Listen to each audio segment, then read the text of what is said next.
All right, so we're now recording. Will's got it. Yep, so we're recording on Zoom and with Northwest Access TV. Today is Monday, June 15th. This is a regular meeting of the Montgomery Selectboard and Water Commission. It's 6:31 p.m. First order of business is to review and make any changes to the agenda. I had two ads under new business. These can go in as D and E. One is the cemetery commissions.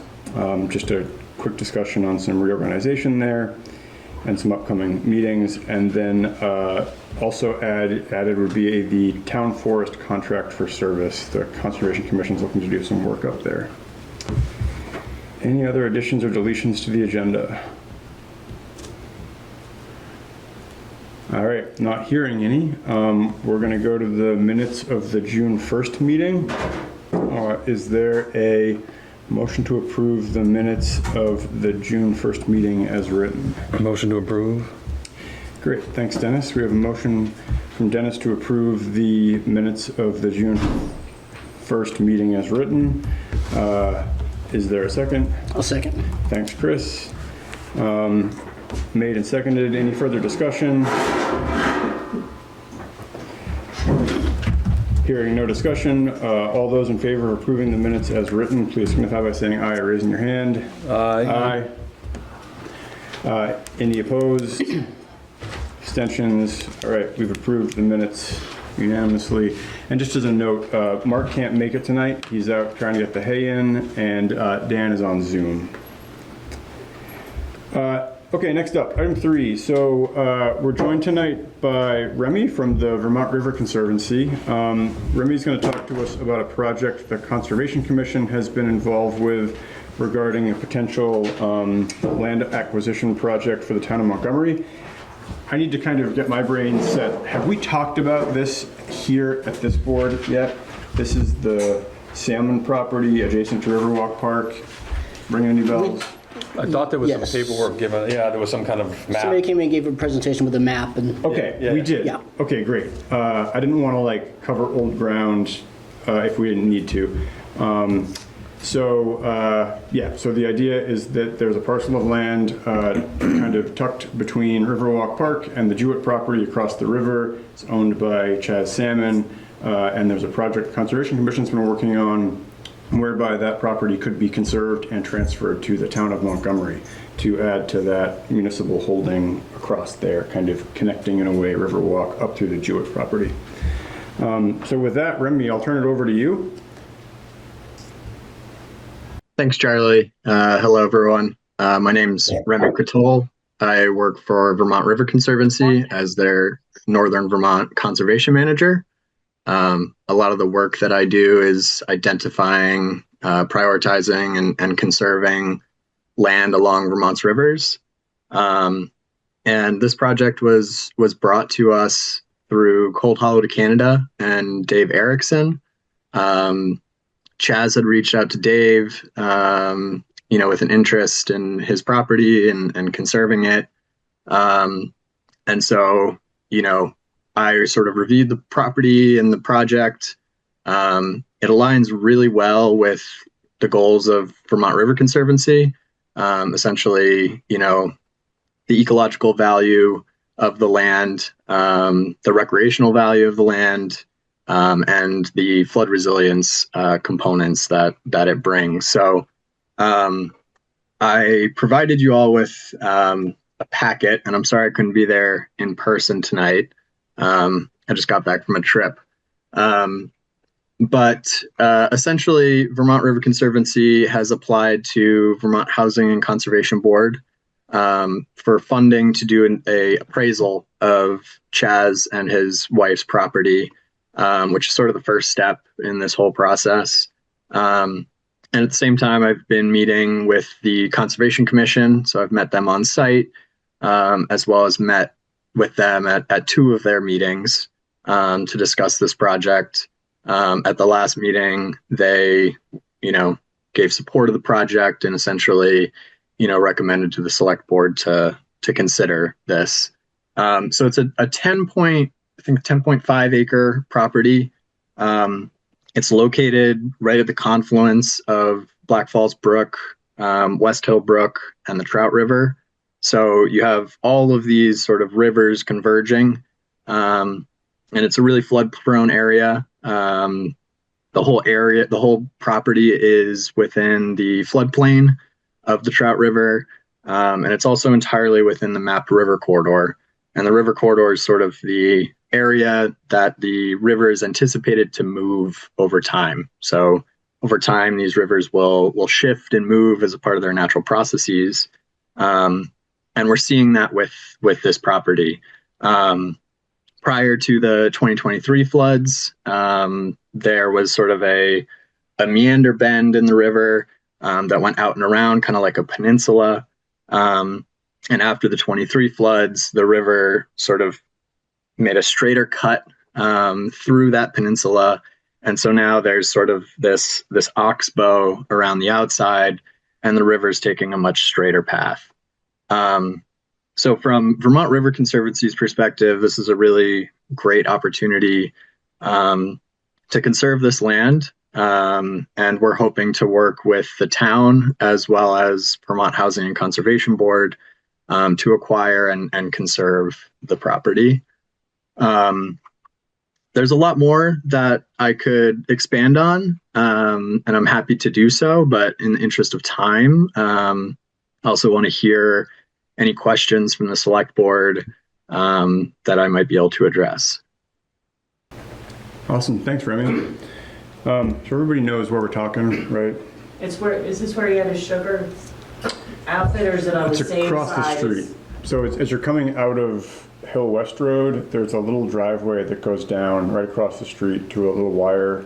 Did we used to lease out to Hershey's? Yeah, Yes, it okay, wasn't. got It was part of the cornfields. Got it. I Way know back. where it is. Yep. But he had his sugar rig on the other side. Shaz's sugaring operation is the opposite side. Does Yep. he own that too? or- Yes. Yes, Yep. okay. Yep. And so it's just the side on. Just the side with the Got it. river. Yep. Yeah. Cool. So as Remy said, the Conservation Commission's talked about it a number of times. They've recommended the project to the board. One question that comes up anytime there's potential for a town to acquire a property is what would it do to our tax rolls? Because it would mean that we'd lose property tax revenue. Given the appraised value of the property, I think we'd be looking at, I don't have it in front of me, I did the calculation last time we went with the Conservation Commission. I want to say it was like a loss of $113. It's not a very So good piece of land. negligible. So any questions from board members first on the project, or anything that was in the packet, or any concerns about it? Cost would have been the big concern, but you Yeah. answered that.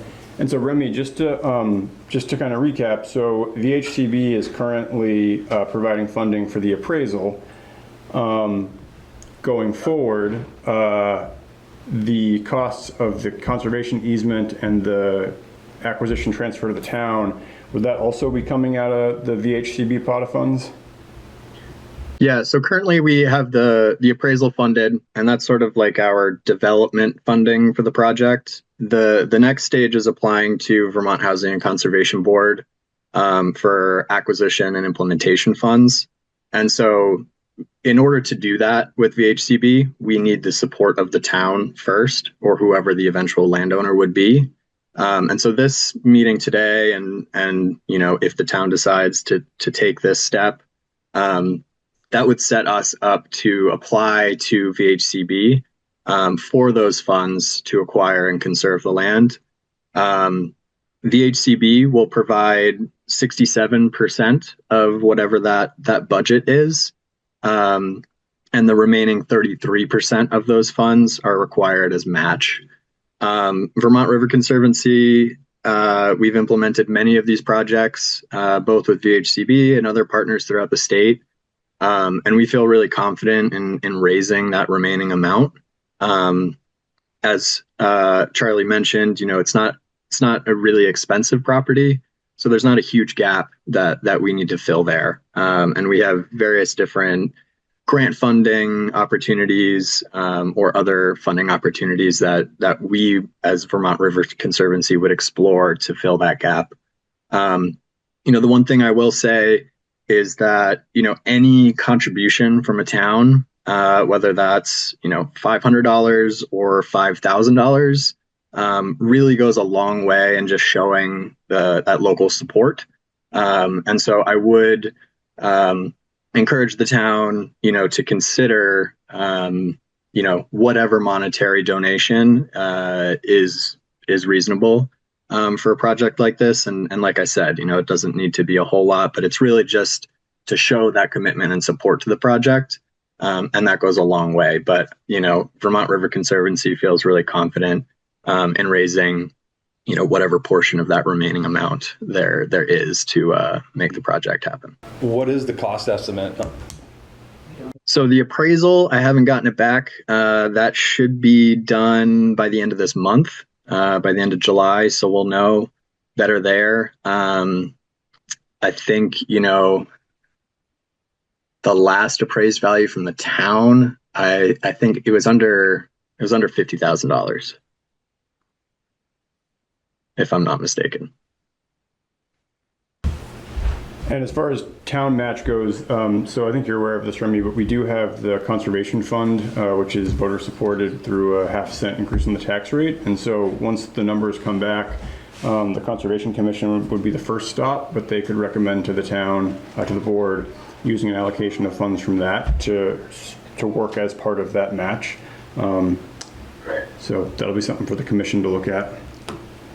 And just one last thing that I failed to mention. So one unique aspect of this project, and one reason why I feel like, the town really makes the most sense of being the landowner, is that it's bordered on both sides by already town-owned land. So there's the Riverwalk parcel on one side and the Jewett parcel on the other.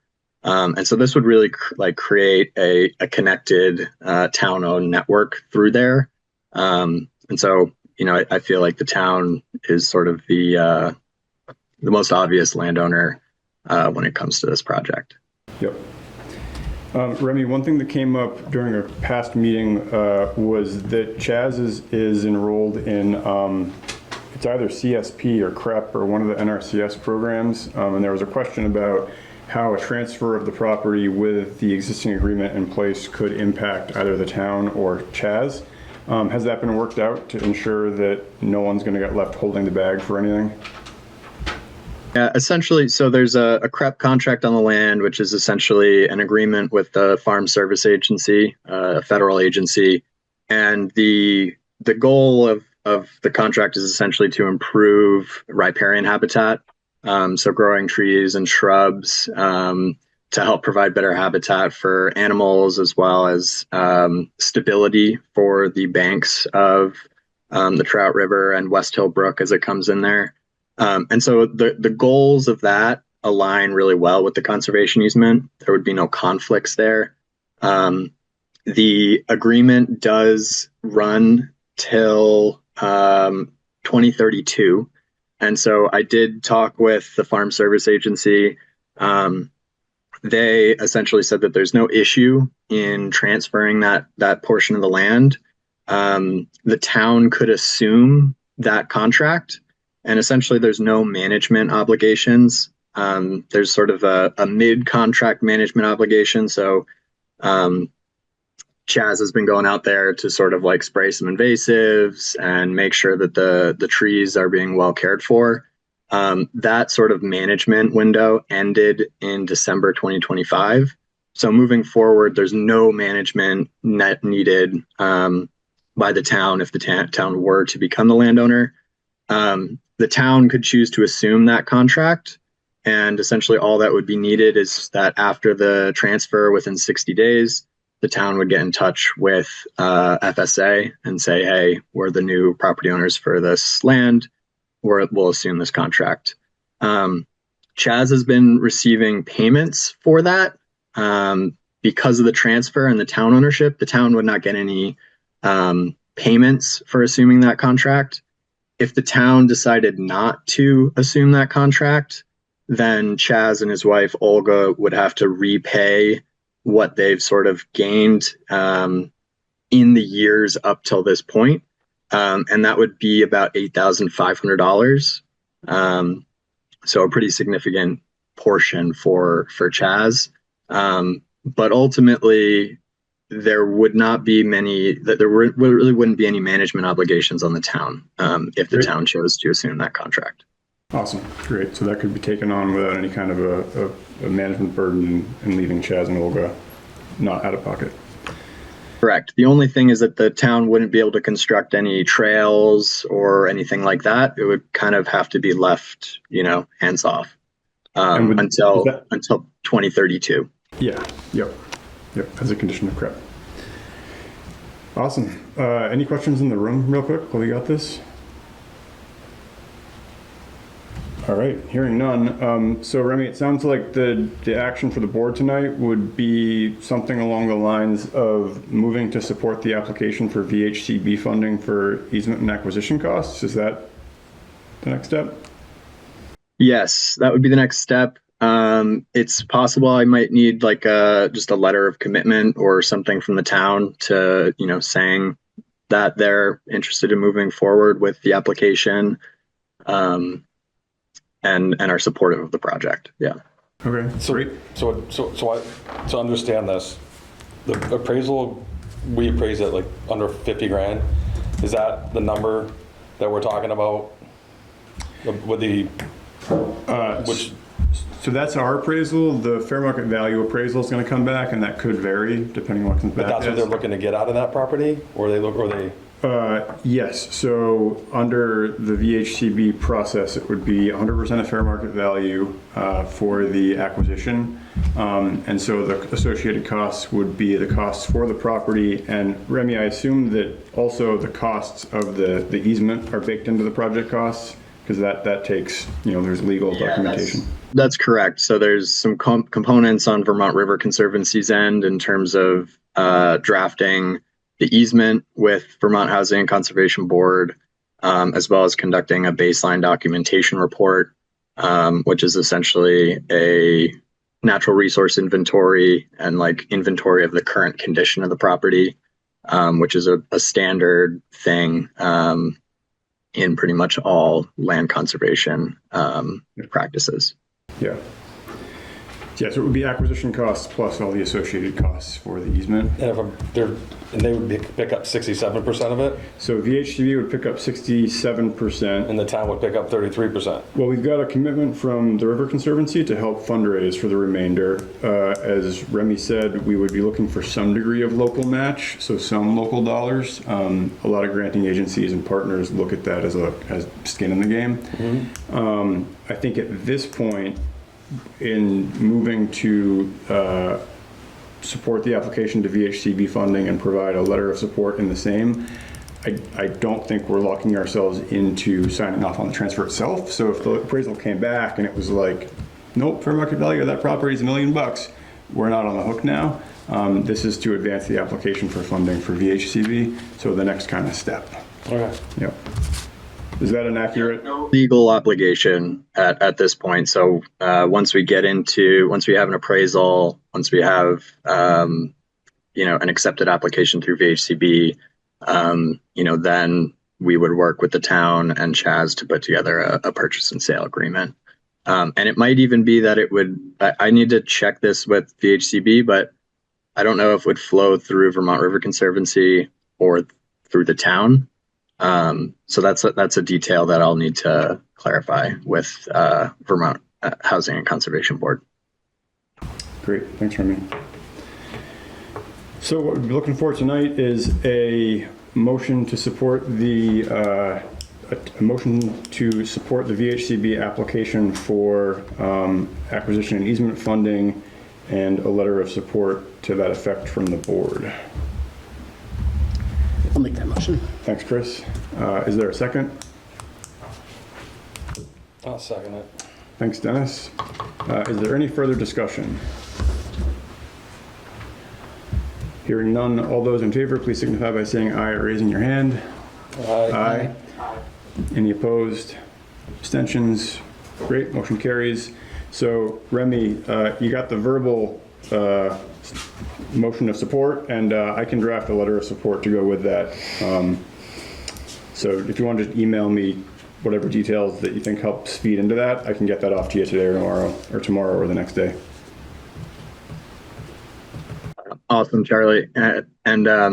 Yeah, really appreciate it. And I'll also be keeping the town informed throughout this process. So as we get the appraisal back, as we draft an application to VHCB, I'll be keeping the town in the loop at each of those steps. Awesome. Well, thanks, Remy. Thanks for joining us tonight. My pleasure. All right, you take care. If there's no objections from any of the board members, what I'd like to do now is skip down to the first item under old business. This is regarding the proposed skate park. We've got a bunch of folks here for that item, and so as standard practice, try to tick through the things that visitors are here for, and then we can get to the other stuff.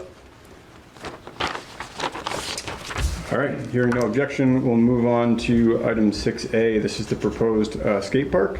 So some folks brought this to us a year ago, the idea being that we would look to construct a skate park on municipal property to kind of add to and supplement the recreational opportunities in town.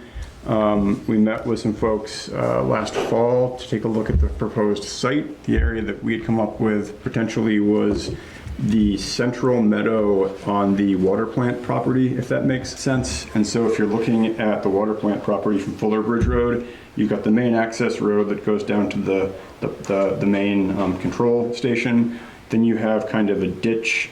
Then you've got another meadow, and then another ditch line, hedgerow, and a third meadow. If that kind of makes sense. So the central meadow was the one that we were thinking might be the most appropriate place, in talking with Mark about the use of the property.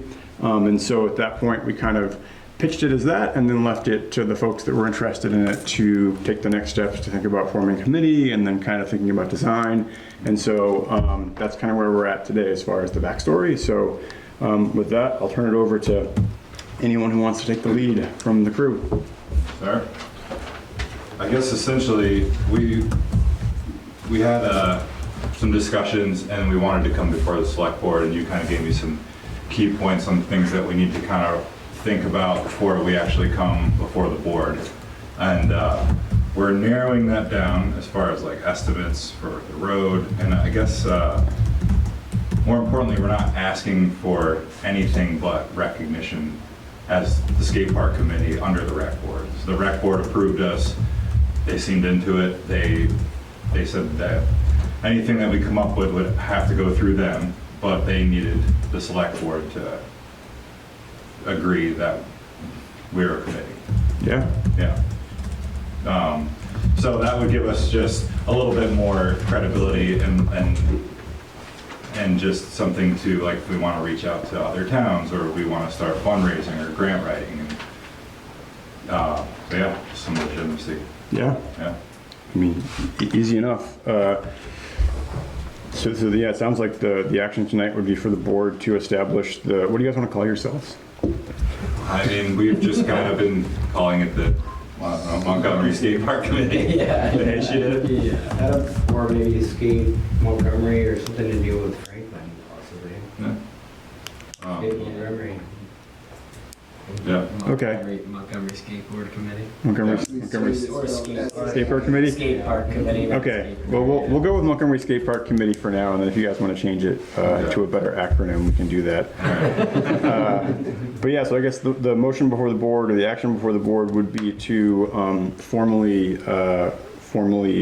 create the Montgomery Skate Park Committee as a standing committee under the Montgomery Rec Board.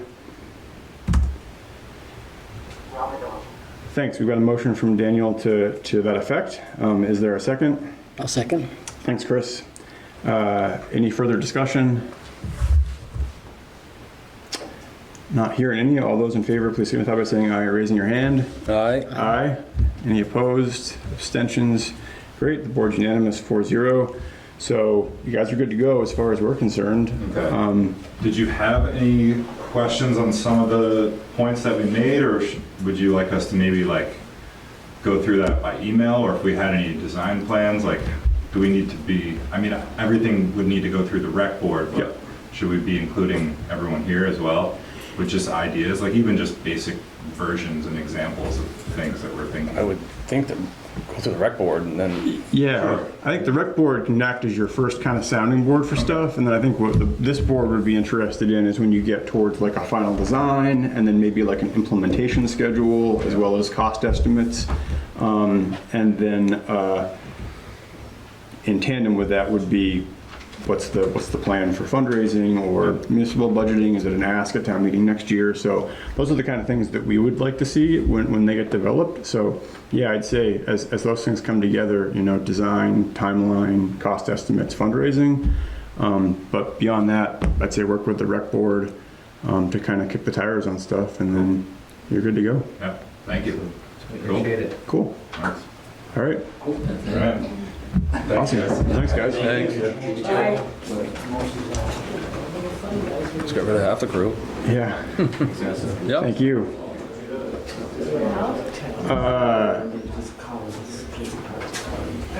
So staying in that same vein of working through guests, Tosca, you're here. Bless your heart. Tosca, you're here for the Just the fee schedule. town hall fee schedule. Please. So board members should have a copy of the new fee schedule in front of them. The old fee, or the current fee schedule, I should say, is what's included on the website. That's got the effective date of May 20th, 2024. It's on page 6 for those following along. Tosca, you want to introduce the user fee changes and some background on what you're thinking? Yeah, so having been at this for a few years now, there's a lot of different levels of how that building is used. And we're just not generating enough rental income to just cover we'd like the rental income to cover like your basic costs utility-wise. So heat, electricity, water. And to do that, we've kind of structured this to keep our local residents still in really good shape. We have the people that do classes there, so we're level funding them. It was 3 and 6 weeks, now it's 4 and 8 weeks. We've tried to make it make more sense. And those are $80 for 4 weeks, and that is just the description is the 2-hour time limit. And then we have in the winter, we bumped it up $100 for those slots. That keeps people like Joanne Dennis, Robbie Barnard, Renee, who are using the building regularly. Very little maintenance for us to do, but it keeps people moving through the building. And it is wear and tear, and they're happy. You know, Joanne came to our last meeting, and we want to keep our local folks that are doing these classes, sometimes for very little money.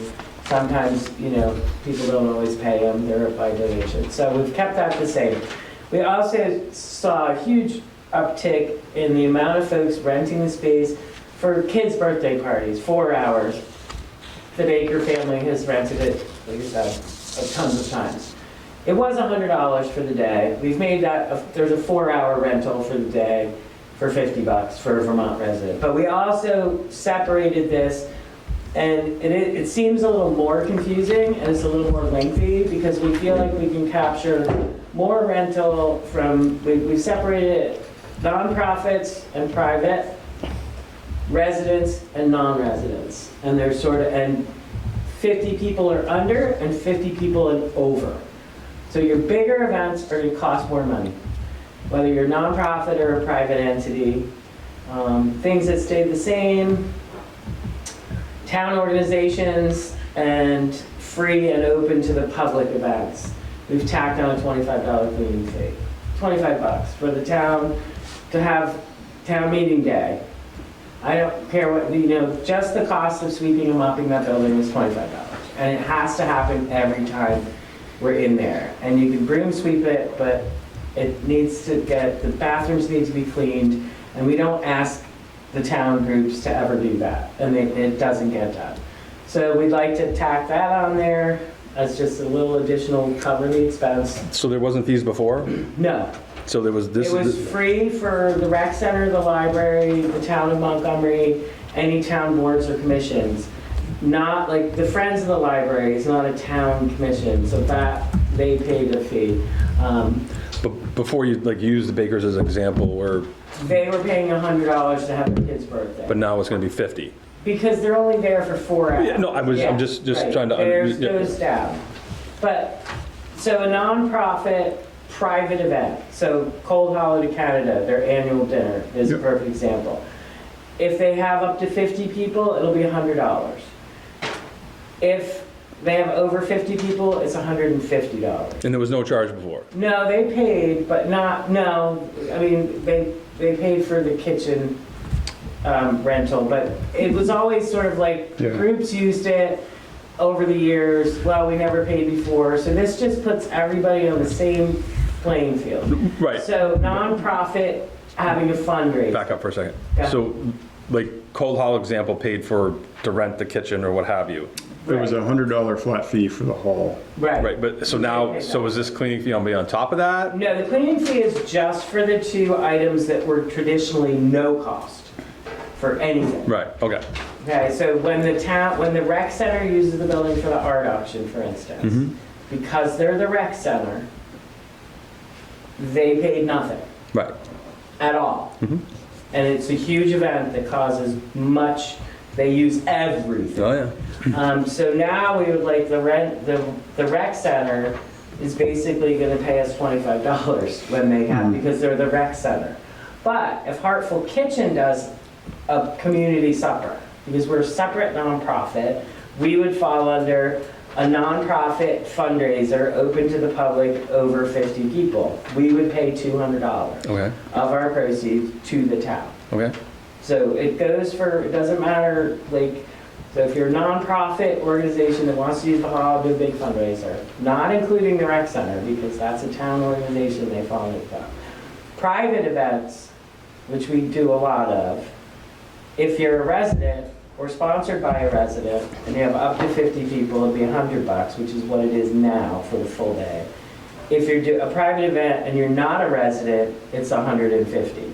So we split out the residents and non-residents, and you can be sponsored by a resident. You know, this is my grandpa, it's his birthday, he lives in Franklin, I live in Montgomery, whatever, case by case. And then there's the half-day rental, which we do get a lot of groups that just need it for 4 hours. And we've also kept so typically if, like the prom, they rent it Thursday, Friday, Saturday, Sunday. But Sunday it's 4-hour cleanup, Thursday it's a 4-hour setup. So that's gonna be a $50 if you're just in there setting up. We're not gonna charge you a full That's a per day or total? So you're coming in Thursday night at 5 o'clock to set up for your event that's Friday, Saturday, it's $50. For all the days? No, Just the half it's day. just 50 for Thursday, and then they have the full day Friday, which is 150. Like the prom is gonna go up, it's gonna cost them more to rent the building. The only question I have with that is these are cleaning fees. No, they're not. That's- okay, that's- rental. Rental, okay. The only place where you see cleaning fees is the 2 categories that used to be free. Okay, And I just feel like everybody needs to chip into the building. And that's the town organizations that use it, including the town itself. Because after town meeting day, Tara has to come in and clean up. And I feel like the town just needs to give us $25 for that. It's not much. I feel like everybody uses the building and should contribute, even if it's a I little didn't bit. realize you didn't charge anything Yeah. to begin with. No, well, this sort of just levels, well, a lot of people have said you shouldn't charge town organizations because it's just robbing Peter to pay Paul, but we all have our budgets that we have to deal with. And it's just a little bit, it's like, and the rec center's generous, but they raised $25,000 to $30,000 at that art auction and give the town hall this much money. They can have the art auction in the summertime under the pavilion. I will buy as much this year. You know what I mean? And that's always been my argument. It's like, come on, guys, little bit. And so now, if they have Heartful Kitchen do the food, Heartful Kitchen pays more to use the town hall for the art auction than the rec center does. Yeah. So that's kind of, it's not that I'm complaining, I'm happy to do it, but. So that was the rationale, and then we have the kitchen use, it's $100 for anybody that passes the sniff test to use the kitchen. And I was telling Charlie, I have a lady coming on July 8th to rent the kitchen for $100. She's icing cupcakes, she's doing a wedding at Crofter's Green. That is the perfect use for that kitchen. It is not a production kitchen. It never will be a place for you to come and bake your bread to sell at the farmer's market. It will be licensed. We got it fixed for the plumbing. That's awesome. It's going to cost a lot less than we thought. So we will get it licensed. But with that license, it allows commercial caterers to come in and use the kitchen if they're doing an event upstairs. It's not going to allow a commercial caterer to come in and use it as an off-site kitchen but if there was a caterer that was doing a wedding at Crofter's and needed space to ice cupcakes, can we have a cool $100? Come on down. If you want to rent the dishes, 50 people, it's 150, over 50 people, 250 to rent the dishes. If that's all you're doing. You know, it's stuff that gets broken, needs to be replaced, but. Yep. So that's the deal with it. Everybody was really in agreement on how the format is. It seems more confusing, but it covers all the bases. And then having a lower fee for less than 50 people made a lot of sense to us because, and then we also added some language about somewhere I thought maybe I forgot that one. I thought I added some language that said our cleaning deposit is still $250. We reserve the right. I don't think it's on this copy, but I think it might be on the one I sent to Liz. Okay. We reserve the right to retain some or all of that deposit. Okay. But, so that's what we'd like to do and see how it goes. Tara likes it. She's the one that books, and she's the one that would have to explain when people are calling what category they fall They're following, yeah. Yep. And she was all about it. She's like, I love it. Yeah. So if Tara loves it, it's. But, Great. Josh, could you do me a favor and just click the fans on next to you? Thanks. Just to get some air movement. Yeah, full of hot air. Thank you. Sorry, guys. Any questions for Tosca? Daniel, yeah. From the town hall budget, it looks like rental income that you guys anticipate is around $6,000 a year, and that was Right. from page 45. Do you have an idea of what you're shooting for? What you expect these changes will result in? I mean, we'd like to see, I personally think we can get up to 8, but there's more people interested in booking it, so it's hard to tell. This year is so busy that we're not really gonna, I'm gonna have a better idea in December, like where we are, even though our fiscal year is July to July now. In our brains, we're still on this December to December. But I would hope that it would increase it enough to cover the biggest expense of having more people in there is the cleaning. And it also, I mean, the heat is kind of stays the same in the winter because we keep it level. But yeah, it's having Tara, you know, I think we're paying $7,000 a year to clean the place. So every time somebody uses it, you know, I'd like to. Did you do a math, like did you go back and look at all, if like a year past rentals, like if you would have charged us, what that number would have been? No. Just out of curiosity, was it $1,000? Is it? I'd have to go through every contract and see where people were from, but I'm guessing we would have gained a few more dollars. Well, yeah, but. Yeah, but I can't tell you exactly how many out-of-town renters we've had compared to in-town. That would be the most significant increase. But we're, like I said, the place is booked.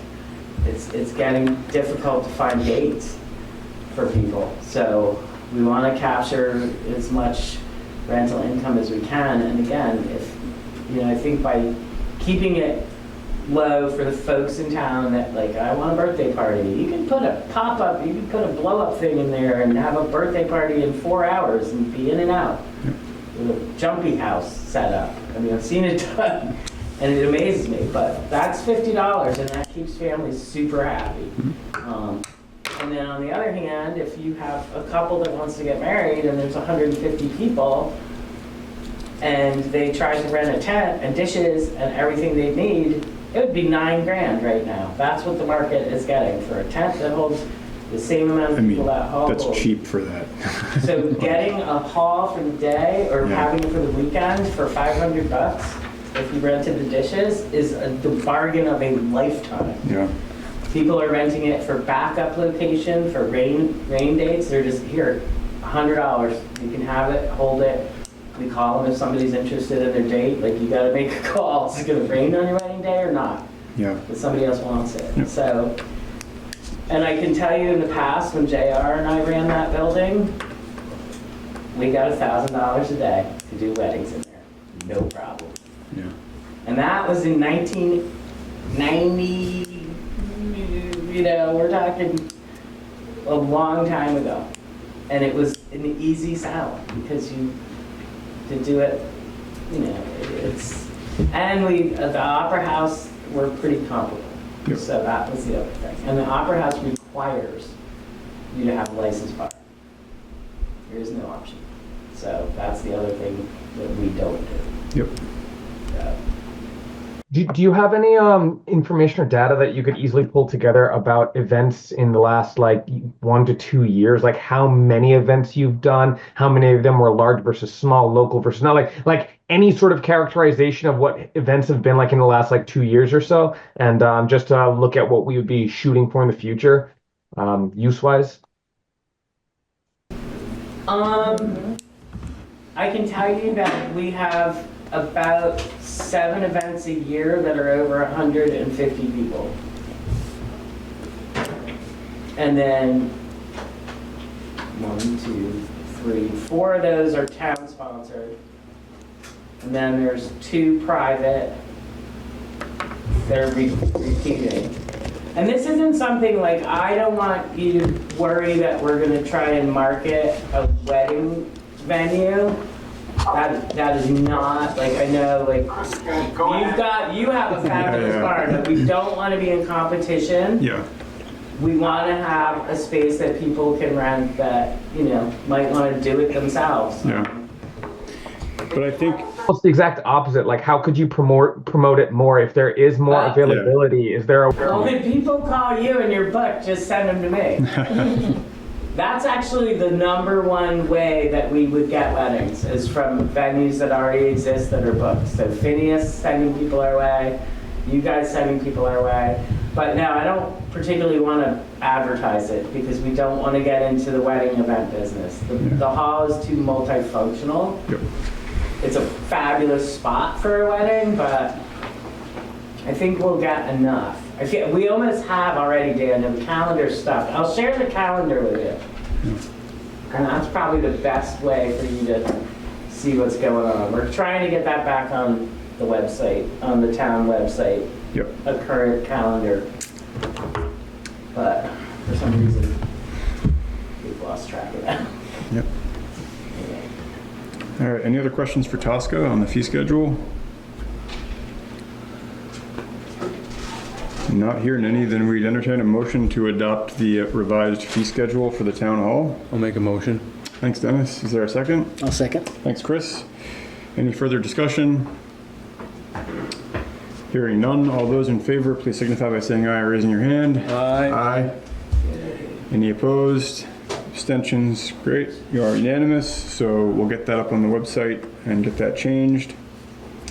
Thanks, Tosca, for Thank you guys all you're very doing down much. there. Like, I'm confused by this. You're welcome. So if there's no objection, we'll just stick with visitors. We'll go to the room first. Lynn, anything for visitors tonight? No, I just was here in regard to the conservation. Okay, great. Well, thanks for being here. And your check is in here for $6. So it got figured out, so. Gardens. Yes. Yeah. All right, we're gonna keep going on the room. I apologize. I cannot recall your name. It's Amy. Amy. Actually, can I throw this one to Elizabeth? Yeah. Is it Elizabeth? I think so. Melissa Hardy, yeah, she's on the. Is this about the for the SGR? Okay. So yeah, Alyssa and I think Kim's on. I know that Patrick and Diane had a conflict, or maybe was going to text one of them. So we can move to the short-term rental conversation whenever the planning commission's ready. So just just let us know when that's good to go. So we'll keep moving for now. Josh, anything for visitors? Nope. Carrie? Nope. Okay, awesome. Thanks for being here. I assume Kim's for the Planning Commission. Roberta, anything for visitors? Can you hear me? Yep. Okay. So the couch was removed by somebody who was doing us a favor, so it was really nice. Great. And my only other thing is the vegetation, as always, in the ditches. Just want to keep bringing that up so you don't forget. Yep. Yeah, I know the crew's been working with the chipper out on some roads. I'm not sure where, but I know they're trying to tackle that, but appreciate the reminder. And that's it. All right. Thanks, Roberta. Michael Miller, do you have anything for visitors tonight? Michael, if you got anything for visitors, you're welcome to hop on.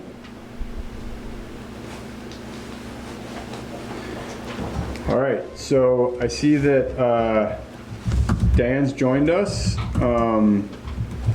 So do we want to move to the short-term rental conversation, or are we waiting for Patrick, or?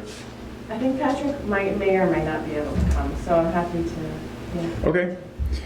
Great. Well, then let's move to, so this is the short-term rental ordinance. This is item E under old business. So the Planning Commission brought a draft ordinance to us. When was that? November? January? Original? Well, the last iteration of it, or? I have November 11th written. November. That might be right. Yep. I think the last time we brought it to you was right before town meeting. Okay. So the Planning Commission's taken back some comments and things and done some more work to revise it. A draft got sent out to board members for review, as well as a FAQ document. So hopefully folks had a chance to look at that. So with that, I guess, Diane or anyone from the Planning Commission, do you want to introduce the topic and cover whatever you want to cover before we jump into discussion? Sure, yeah, and we basically just prepared a really short summary of the benefits of the short-term rental ordinance, why we're interested in it, why we put it together, and also just, yeah, sort of what Charlie was saying, this is, I think, the third iteration that we've presented. It hasn't been changed a ton, but it's been changed in response to select board concerns or questions. Basically, the recent changes you saw, which are probably, I think you probably saw track changes, basically incorporate information we received from the town attorney and a conversation with Charlie as well about mostly enforcement, as well as how to transition between conditional use review to an ordinance focus. So the idea would be that currently what the Planning Commission is considering is moving short-term rentals to permitted use, which means you just get a basic zoning permit, straightforward, concrete,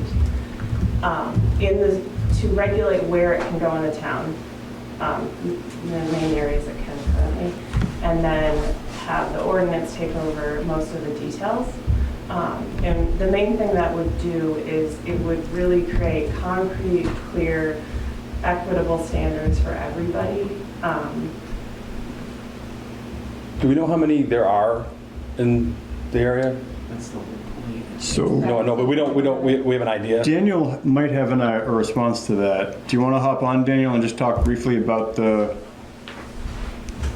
Sure. I was able to sit down with Amy and Alyssa for a demo with one of the software as a service providers, Deckard. They were one of the two companies suggested by the VLCT for short-term registry or short-term rental registries. And they came back with a proposal. So I think that's what Charlie is referring to. They had suggested, and again, just to further record, it's Deckard provides a service of basically scraping all the platforms, like the internet, to find out who's advertising what in the town of Montgomery. And they identified 89, I believe, short-term rentals in Montgomery, and estimate that it's about 48 individual ones, since you might have a couple on VRBO versus Airbnb. I don't know like how they get that estimate or not. And again, none of the information is perfect. I think from that meeting, one of the takeaways was that it's hard to sort of lean into all the data that they have. It seems like it's great for broad strokes, but the specificity, I wouldn't hang my hat on it necessarily. Yep. But it sounds like Dan and Amy and Alyssa, if you were in the conversation, it sounds like they might be a great contractor to work with in establishing, at least establishing the initial registry, because that would give us all the folks we have to be talking to. Otherwise, it would be a case of someone here going through all the platforms. I would say we were imagining, like, it's not voluntary, so you'd be putting the information out to the public in town, just like any other new requirement, advertising with an application, and basically letting everybody in town know that that was a requirement, right? And so it would be more just, you don't have to send letters to everybody who has a short-term rental. So then would the process be that essentially the announcement goes out, word goes out, folks have to do it. If someone doesn't do it, then would it be similar to the way zoning is, where we don't do anything unless there's a complaint that gets handed to us? Or at some point is the expectation that we would create a registry of all the ones that exist and then contact those landowners that haven't registered yet?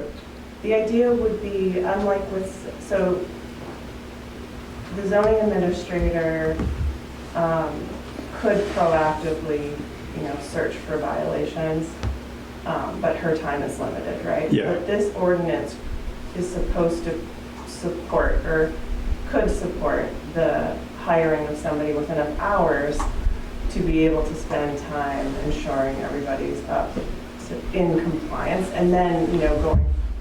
So in essence, like, you would advertise it, you would get applications. The burden is, quite a bit lower than getting a conditional use permit, and it's concrete, right? So you would hopefully have applicants. Yeah. And one of the benefits is you'll be able to tell, that officer will be able to tell pretty easily if somebody's in compliance, because they'll have a registration number on their advertisement or they won't. Gotcha. And so you'll have all their contact information. So anybody in town could write a complaint, but you might, one of the benefits will be easier enforcement, at least on the front end. Great. And then you mentioned first, sorry. The numbers, or like possible numbers. The number I remembered from the meeting we had with Deckard, it was 159 properties in 259 listings was the number I had written down from the meeting. Yeah, I was just referring to the proposal that they sent. Oh, okay.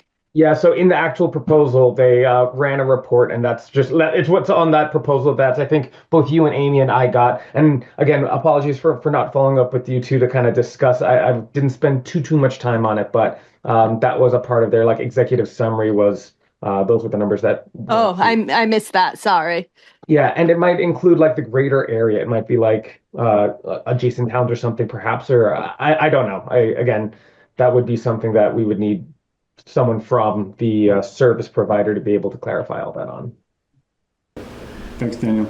So just to clarify, also something that's come up in this conversation is the personnel angle here. And so the ordinance references an enforcement officer, which would essentially be responsible for the enforcement of the ordinance.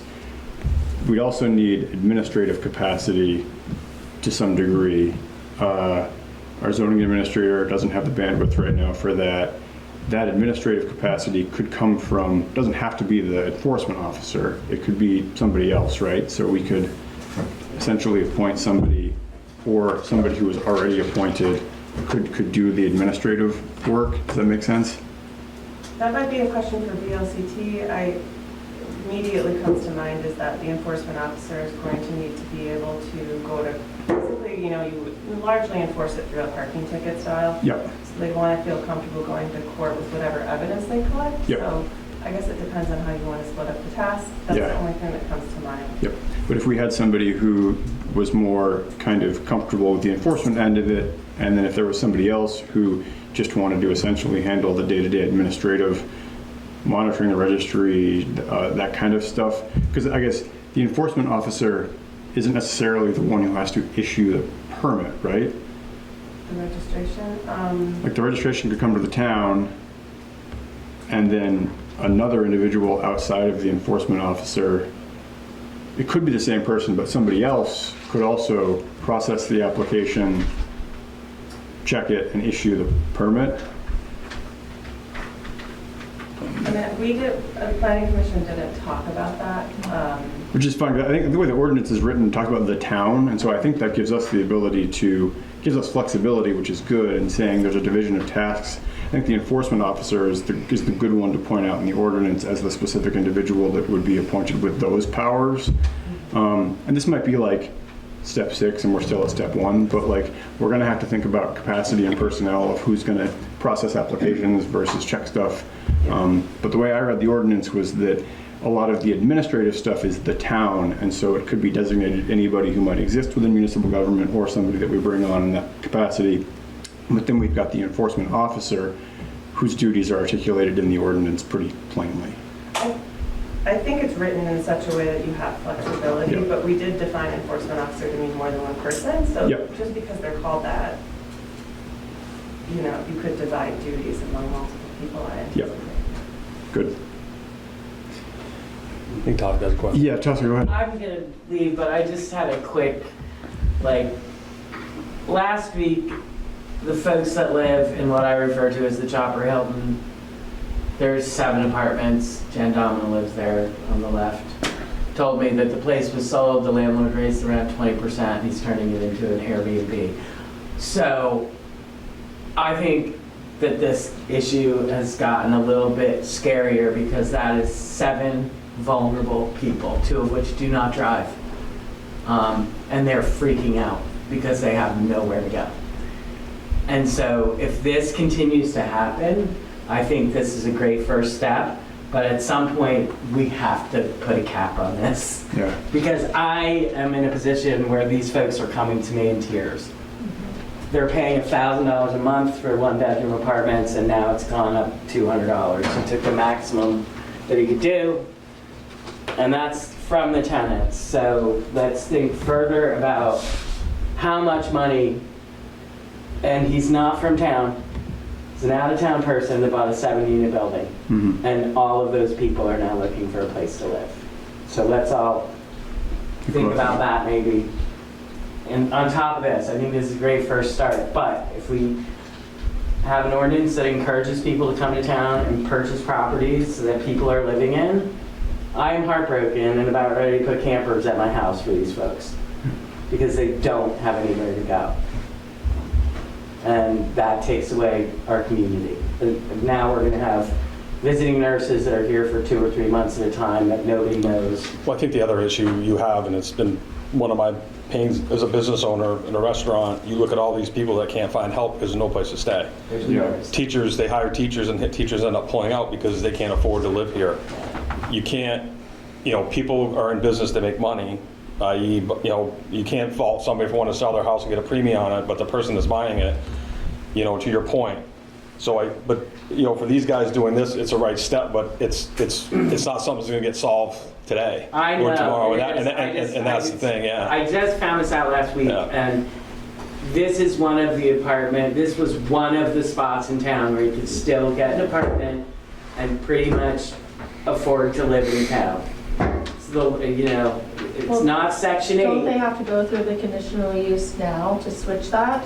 No, because it's always, apparently not. So and it's not about that. It's about him raising the rent, the maximum allowable, and they're pretty much, it's like, well, I could get $2,500 for your apartment. And so it's put the fear into all of these people. Some of them will scrape together the extra money and stay, but the intent has been clear with the new owner, and that's according to the tenants that all sort of came at me at once. Because I'm going to be the solution to the problem, but not really. I can just listen at this point. I don't know what to tell them. But their question to me was, can you stop this? Yeah. But that's the question. When does Melinda's house get sold and that gets turned in? Somebody will pick up that huge house and break it up, and that's going to be another Airbnb. The house in the village next to the church. when we bought that. Intent, oh, I'm gonna live here. Nope, it's an Airbnb. The yellow one? Skila's house. Yeah. So, and I spoke to her and, oh, it's my 5-year plan to live there, but we're gonna Airbnb it until then. But when she bought it, that wasn't the intent. That's according to the, so, another, out of town. So, I don't know, just food for thought, folks. Thanks, Oscar. Have a good night. Yeah, I've heard, to your point, Dennis, that like multiple business owners, not just in Montgomery, but in the surrounding area, have reached out about it's impossible to find housing for their. Luckily for us, both Sam and I are there, and we have a good people that live around here. But you look at other restaurants that are struggling for chefs, for cooks. I mean, it's a dying. I mean, ever since COVID, it's really affected all restaurants, not just here, anywhere. But when you can't afford a place to live, it's a problem. I mean, Sam and I have thought about we've thought about trying to do something within our means to try to figure something out. But again, you can't fault people for selling their house and making money and taking it. But it's the people coming in that are from out of town that are, when you can't fault them either because they want to, it's an investment for them. But to her point, if you see local people that can't find a place to live, it's a problem. And this ordinance is a start. And this all started before Chris and I even came on the select board, so I'm kind of drinking through a fire hose to understand it, which I agree with it. But that's a bigger, it's just a bigger issue that's going to hit us faster than we all think it is. Yeah. And as to put a real world example, I know that Miso Hungry, the food truck up at J, Jordan Antonucci, they bought a place over in Troy in order to house. So it's a thing that's actually happening already. I've talked to Jordan about it. He has. I mean, that's what Sam and I thought. I mean, we look at it more of a community side of it, not just for us, but how can we help other people? I mean, we had this talk in May when we were on vacation of how, because this is becoming a problem. And I think this ordinance is just a start of fixing it. And I think it's a good start, but I think it's going to explode. And I think it's going to happen faster. I mean, J Peak, they bring the J1s and H2Bs, but they have the lodging up there. I mean, actually, they don't have enough. They're renting Newport, other places for those people to live. Yeah. But it's driving the locals out. And I don't know. I don't have an answer. Somebody could say, "What's your answer?" I don't know. So it's, is it getting the septic system in and being able to build? But then it's, there's. Yeah, it's a problem that's I think it's gonna come quicker. It's gonna become a problem quicker. Because the thing is, like, if people can't find help, businesses aren't gonna be able to open. Mm-hmm. And people come in here for Airbnbs, and they're not gonna, you're gonna go from X amount of places down, 6 to 2, or I'm exaggerating, but it's, it's gonna be a problem. Yeah. It's gonna be a problem. What's that? The problem is you think you never want to change that, that's what brings all the people. No, which is a good thing. That's the thing. I work at J Peak. I run the rink there. I see what it does. My job is to bring hockey teams in here, and it happens. But they also come off the mountain, and they come eat at the local restaurants. But if a restaurant can't open, you look at a lot of restaurants that used to be open. The Belfry, we were 7 days a week. We're 6 days in the summertime. Wintertime, we go 7 days a week because, but other people are 6, 5, 4, 3. It's because they can't get help. But the people are coming to, it's a good problem to have, but financially the solution is not, people can't, Sam and I can't afford to go buy 2 houses and renovate them. I don't, I also, like, do we want to have a cook living at our house with us? Not really. But and this year, J Peak exploded on the national scene just because of the snow we had. People were canceling their trips out west to come out here, and it's going to keep happening. And so it's, how do we fix it? I don't know. In the ordinance side of it, I think that, and one of the questions I have, the ordinance side of it, has this been out to the public that this is happening? Yeah. And what's the feedback been from those people that would be required for the ordinance? Yeah, has it had a public opinion, officially? Anybody from the planning commission can jump in here. We have talked about this ordinance for quite a while. Also, it was talked about years before I joined, roughly over a year ago. But since I've joined, we've had it on our agenda a lot. Does that mean we've gotten a lot of feedback? Not necessarily. I know the select. I mean, this board's had 2 different hearings on it, formally warned hearings to discuss it. And has anybody, I mean, like I said, this is like, you guys, Yeah. I mean, so we've had feedback. We've had feedback on both sides. To Tosca's point, we're not doing enough. To other folks saying, doing too much. This is too far. The fees are too high. They're too low. I mean, so we've kind of gotten feedback across the board. I mean, you look at the fees. I mean, you look at, Crofter's Green stuff. Just from health inspection and everything that you have to pay for, is this ordinance is nominal for what they have to play the game. You know what I mean? It's. I don't think it's excessive by any stretch. My bigger thing is holding the line on, like, I mean, I see the fee structure in there. If they don't, there's like $200, $300, $500, $800. But, was that a yearly thing, or does it add up? Is it like, let's somebody says, I'm not gonna fill the paperwork out. I'm just gonna refuse it. And I know that's gonna be the enforcement, but like, what's the, to say, I mean, the legality side of it is we say you can't Airbnb it, and all of a sudden we're in the court. And yeah, so we can assess fines through the ordinance, the ticketing that was discussed. The offenses in here are listed, first, second, operating without a permit. But the way I understand this to be, and the way that fee structures work, is that the offense is, these can be assessed on an ongoing basis. So if you're operating a short-term rental without registration, you get assessed an $800 fine or ticket. If you continue to do that, that fee continues to be assessed. But like monthly, yearly? I think it's daily. Yeah, it's daily. That was a daily. I read it, but I also trying to, the legality side of it, really kind of. Yeah, I mean, I think frankly, I think the enforcement, like, learning about that was a learning curve, right? And I think it's still a learning curve, but my understanding is you might have to issue a ticket for every day.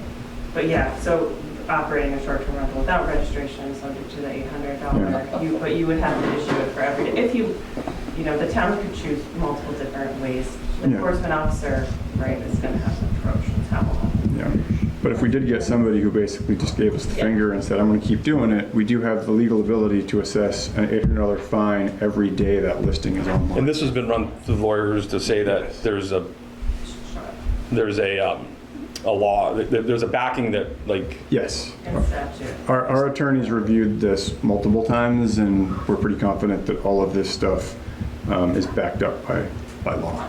Now, also on there, I read, like I said, it was a lot, especially not having a law background. trying to. Now, from an insurance standpoint, is there a requirement that they have to have a certain site, like? Yes. Then that's a part. It's part of the application process? They would have to, like, show that. Like when we get our liquor license, we have to show that we have an insurance policy. Is that in there, that they're required to show that? Because somebody could just say, yes, I have it. Yeah. But are they going to have to show that? It's a requirement in the ordinance to Okay. have insurance up to a certain amount. It's spelled out. It's 4.2.1.11. A certificate of insurance is expressly acknowledged that the registrant has insurance that meets the requirement of subsection 5.1 of the ordinance, or proof they will conduct. So yeah. Okay. And Charlie, and Kim's been having her hand raised for a long time. Oh, I'm sorry. She wants to jump in. Kim, feel free to jump in. Sorry, I can't quite see the hand function with different things open, so apologies, but hop on in. So I think it's very much, thank you, I appreciate that. I was about to leave work and jump in my car and come busting in the door. I think it's very much a balancing act, and you have business owners in the room that we're talking about needing employees, but they also need customers. And so being the location that we are, it really is a balancing act in being able to have housing for locals, but also being able to cater to tourists and out-of-towners. We've been working on this and splitting hairs for a long time. And honestly, I feel like part of what we've done is lose the focus on why we initially started this process with dealing with short-term rentals again. It's not going to be a problem. It is a problem. Like, it's already a problem, and it has already been a problem, which is why it came back to the Planning Commission again to work on this whole process again. I just lost my train of thought. So part of when Peter was still on the Planning Commission, a big piece of this was to preserve our current housing stock for long-term housing. And that was a big focus point of creating the ordinance for a long time. And now we have real-time examples happening right now, the very, very thing that we were trying to prevent from happening, which was losing housing and having it turned into short-term rentals and not having those homes for locals. I know that once the ordinance gets into your hand. Whoops. Did we lose? Can you see there's a message on top of that? Can you read that? Legitimately just disappeared. But is there a message on top of that screen? Can't see that far. That says something? I don't see it on my screen. No. I'll text Kim and see if her phone died or see if I Okay. can get any info from her. Okay. Any other questions on the ordinance for the Planning Commission members? I mean, I think there's definitely larger conversations to be had here about what do we do next. I mean, this is a first step. I mean, you can look at Stowe. They enacted a cap, I think, on short-term rentals. I mean, there's other things we can look to as far as like what might be options. This, I think, is a first step. Everyone acknowledging that. Are there any other options besides this being a first step? I mean, Because I know that the whole idea was to scan and figure out what we had and potentially moving forward with issues.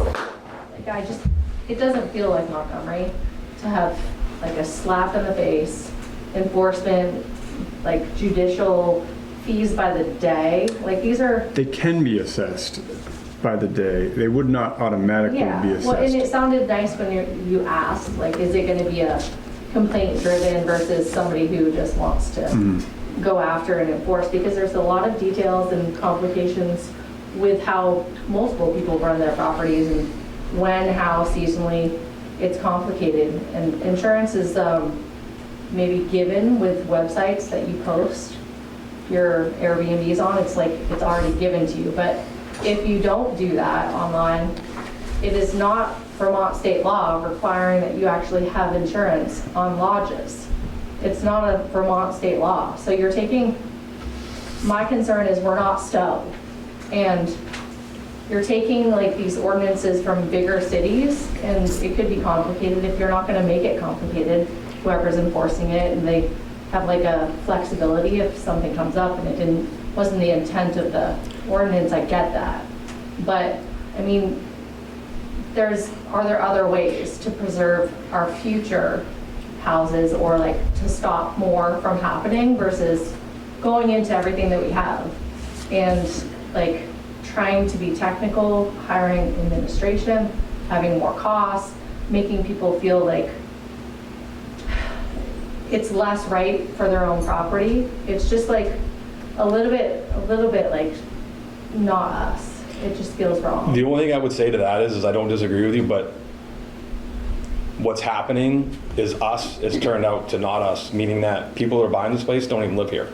Is there an alternative? Well, I understand that, but to your point, like, I think this is a good starting point, and I mean, I'm not from here. I'll be the first one to admit it. I've been here since 2010. I mean, my wife's been here. She grew up here, and we've talked about this. It is not Montgomery, but Montgomery's changed. Yeah, the whole world has changed. So, and you look in this small community, as Kim said, and she's not on here, and you know, I'm more than happy to discuss it with the business owners. Yeah, we do need people to come in here, but you also this town could, this is exaggerating to the extreme, but this town could be all visitors.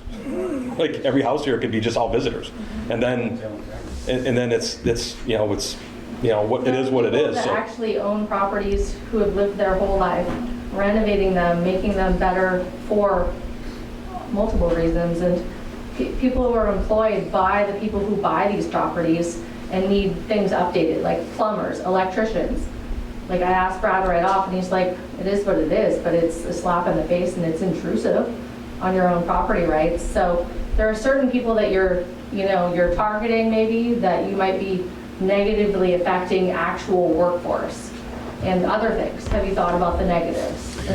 Or is there another way to compromise or like find a way to make it like more flexible so that the town has, it doesn't seem like so many, like to say, yes, we don't want any more as like an official ordinance, maybe to stop some of the out of town people, but to also not make it feel so city-like where it's more communal and we work together and we try to make it, stop what we have now from switching to short-term.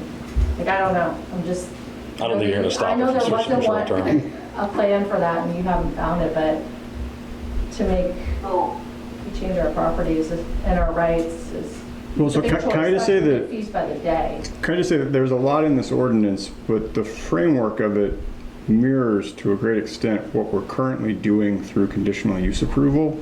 So you already have to get a conditional use permit. This actually costs less than that process does. So it's cheaper. It's actually easier because you don't have to go to a DRB hearing.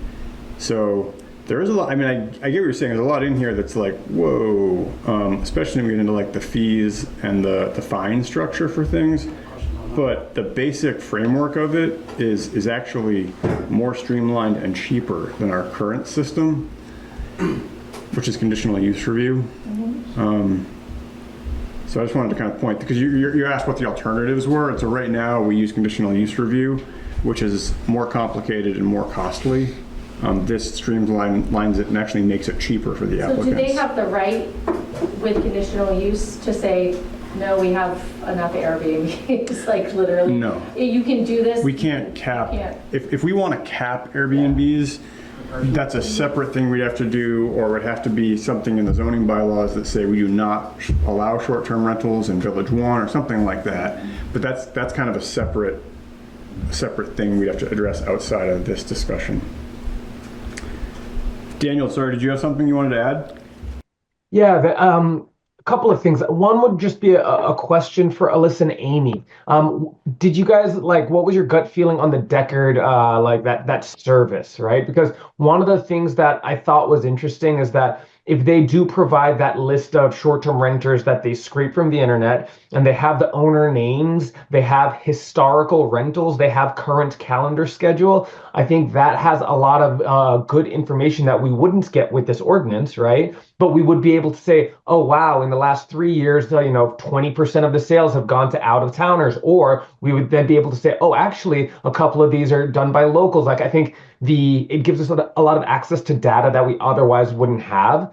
So just from the Planning Commission's perspective, what was your read on that sort of service? Again, I think it was $5,500 a year, but a single year of using it would probably give us, 95% of the information that we otherwise would want without the burden of an ordinance initially. And again, if the purpose of this was to get a registry in place, this would give us a lot of that information in year one with data that we could then act on.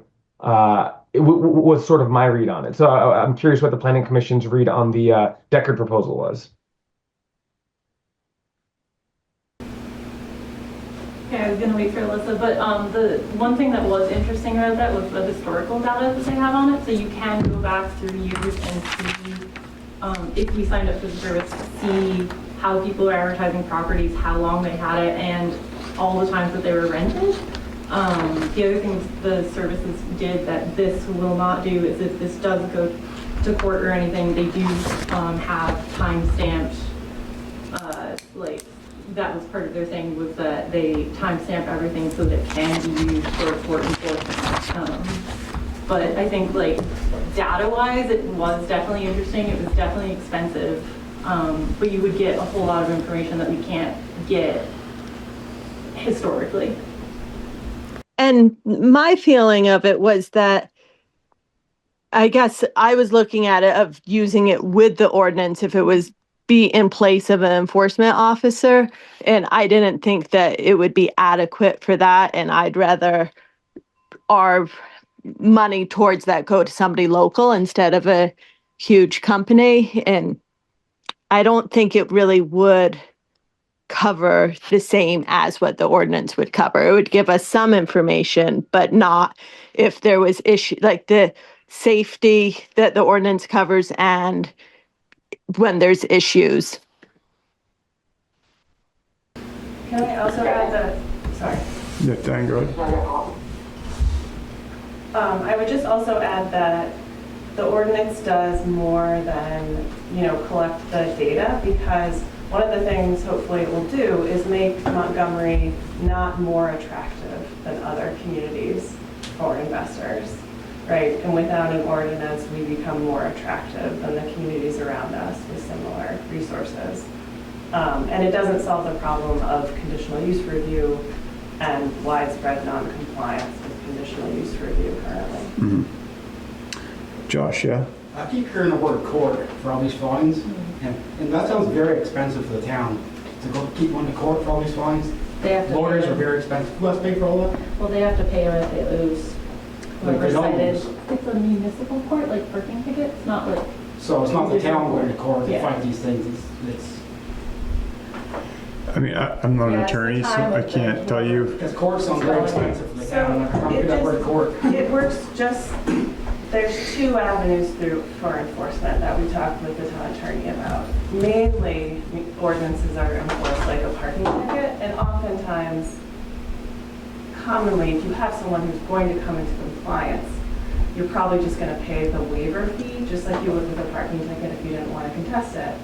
Or just like a parking ticket, you go and contest it before the Judicial Bureau, and the town enforcement officer would go that day. Pretty short process, As long as probably. we're not paying for lawyers all the time. It wouldn't- that's what I'm concerned. Yeah, you don't need an attorney, it would be the Okay. enforcement officer, just like the police officer would go if you got a ticket from somebody. If you had somebody the town has the option to elect to bring somebody to, it's actually criminal court to enforce ordinances, but that is super rare for municipalities, is our understanding, like really, really uncommon. That would come from like somebody who's, I don't know how often that would be, but I know that it's so rare. So it'd really be like a normal parking ticket situation. The word court just sounds expensive every time I hear it. Yeah, no, you're right. Attorneys, yeah. Lynn? I just have a couple comments. I'm a realtor, and I would say that in the course of any year, the amount of transactions that I close that are full-time residents in Montgomery, for my personal business, is probably 75 to 80% short-term rentals. And they tell me that up front. They're buying it for short-term They're rental. buying it for short-term rental, okay? That may be different if you ask 10 other realtors. I don't know. I'm just telling you my personal experience. Also, I would say that Alyssa has probably been on the planning board longer than anyone. Yeah. And, you're talking about this is a great first, go-round. This is not a first go-round. Alyssa, how long have you been on the planning board, and how many short-term rentals? And Charlie, it was a short-term rental ordinance was brought to you after all of these people who volunteer their time and go through this like a fine-tooth comb, and then it gets kicked to the curb. And I agree with everyone that something needs to be done, but it should not have taken 3 or 4 years. Alyssa, how long have you been working on this? I think we began right before the pandemic. I could be wrong, but I want to say it was 2018 or 19 was the very beginning. Okay, so now... Probably 19. Right, so now, it was my understanding, and I might not have history correct, that it was originally given to the DRB. And the DRB, because Parma and Linda Kluber were on the DRB at that time, and they said they didn't feel that they had enough time or whatever, that it really was a planning board issue. And Alyssa was on the board at the time with Kenny Miller, and I think that's basically when it got started. I don't have the answer to this problem or this situation. I can just tell you, my family has owned land here since 1960. I have not been a full-time resident since 1960. Yeah. But yes, the town has changed hugely since then. And if we keep going around and having these people spend hours and days and weeks, Alyssa, Amy, Diane, everybody, it's insane. We have to land the plane. I don't know where to land the plane, but from 2018, this is not the first go-round. I just think we should all go on the record. The last time it was brought, Charlie, did you not table the issue? So this ordinance has come up a couple times, and we've worked with the commission to revise it a number of times. Because I was at the meeting when it was going to go to a vote, and I believe, if my memory serves me correctly, that it was tabled. And so it was back to the drawing board. And I would just like to say that these people take a lot of time and effort and go through that, and something needs to be done. And I just want to go on the record and say that. Thanks, Lynn. Like, I'm just coming to the party, right? I mean, this is, But you mentioned a few times, this is a great first. Well, for me, yeah. Because you're not aware Right, of that. right. So just to bring it in front of the public. It's not the So first. that they understand. Right. It's not the first. It's probably the fifth or the sixth. Or Iteration God of knows it, how yeah. many times Yep. that these people have taken hours and days to be working on something. And I just think that something has to be done and voted on and put into place, and then maybe revised. Maybe if somebody like Carrie, who's has a business and it needs to be revised, but you've got to do something. Let's hope we can get this done before the end of the year. That's.